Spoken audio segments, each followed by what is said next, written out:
నా నామమున మీరు ఏమి అడిగినా అది మీకు ఇవ్వబడును అని యోహాను సువార్త 14వ అధ్యాయము 14వ వచనంలో క్రీస్తు ప్రభు వారు పలికారండి. నామానికి శక్తి ఉంది, పేరు బలము, పేరుకు చాలా శక్తి ఉంది. చాలా సందర్భములలో మనము రికమెండేషన్స్ కోసం చూస్తుంటాం. ఆ వ్యక్తి ఒక్క మాట చెప్తే చాలు పని అవుతుంది, ఆ వ్యక్తి ఒక్క మాట చెప్తే చాలు ఉద్యోగం వస్తుంది, అతను రికమెండేషన్ చేస్తే చాలు ఖచ్చితంగా పని జరుగుతుంది. ఎందుకంటే అతనికి చాలా మంచి పేరు ఉంది, పేరుకు చాలా శక్తి బలము ఉందండి. ఈరోజు ప్రభు మనతో మాట్లాడుతున్నాడు, నా నామమున నువ్వు ఏమి అడిగినా అది నీకు ఇవ్వబడును. క్రీస్తు ప్రభు నామము పరలోకాన్ని భూలోకములో అన్ని చోట్ల శక్తివంతమైనటువంటి నామం ఏదైనా ఉందంటే అది యేసు ప్రభు యొక్క నామము. యేసయ్య అని నామము ప్రకటించబడిందంటే అక్కడ దుష్ట శక్తులు భయపడతాయి.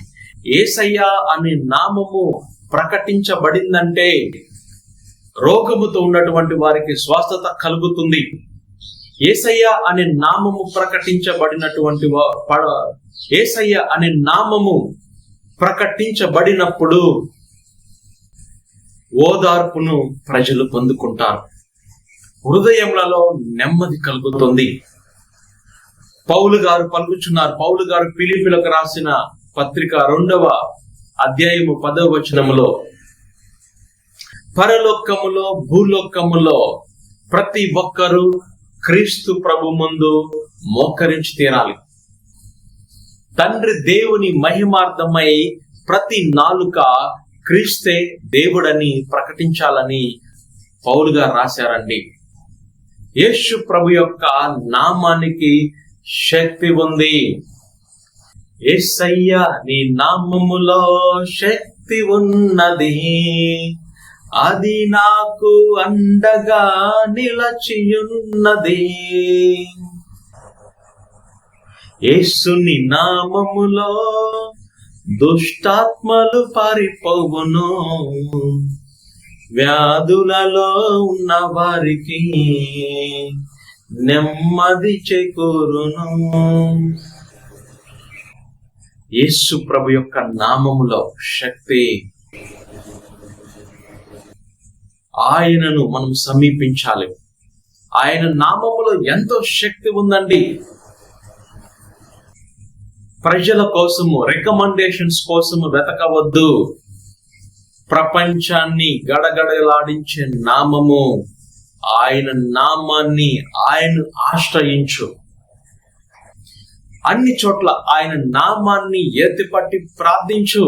యేసయ్యా నీ నామములో ఇది జరుగునుగాక, నీ నామములో ఈ కార్యము జరుగునుగాక అని ఆయన నామాన్ని ఎత్తిపట్టి నువ్వు ప్రార్థించినప్పుడు ఖచ్చితంగా నీ జీవితములో నువ్వు కార్యాలు చూస్తావండి. దేవుని యొక్క మహిమను నువ్వు చూస్తావు. ఆయన నామాన్ని ఆశ్రయించాలి అని దేవుడు ఆశపడుతున్నాడండి. ఒక చోట నిధి ఉంది అని మనకు తెలిసినప్పుడే, ఒక చోట బంగారము ఉంది అని మనకు తెలిసినప్పుడే మనము దాన్ని అనుసరిస్తాము, దానికోసం తప్పిస్తాము, వెతుకుతాము. అది తెలియనంత వరకు, బంగారము ఉంది అని మనకు తెలియనంత వరకు మనం దాన్ని వెతకము, దాన్ని అన్వేషించము.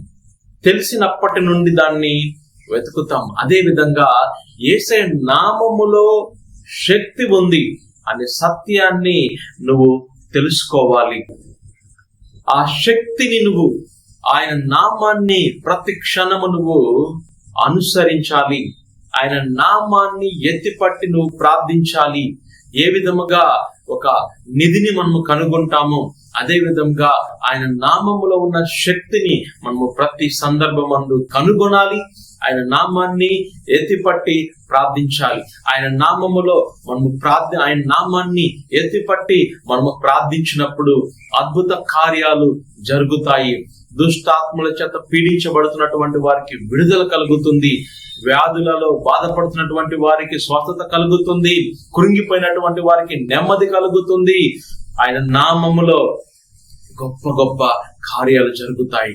నువ్వు ఏ కార్యము నీ జీవితంలో జరగాలన్నా ఆయన నామాన్ని ఎత్తిపట్టి ప్రార్థించు.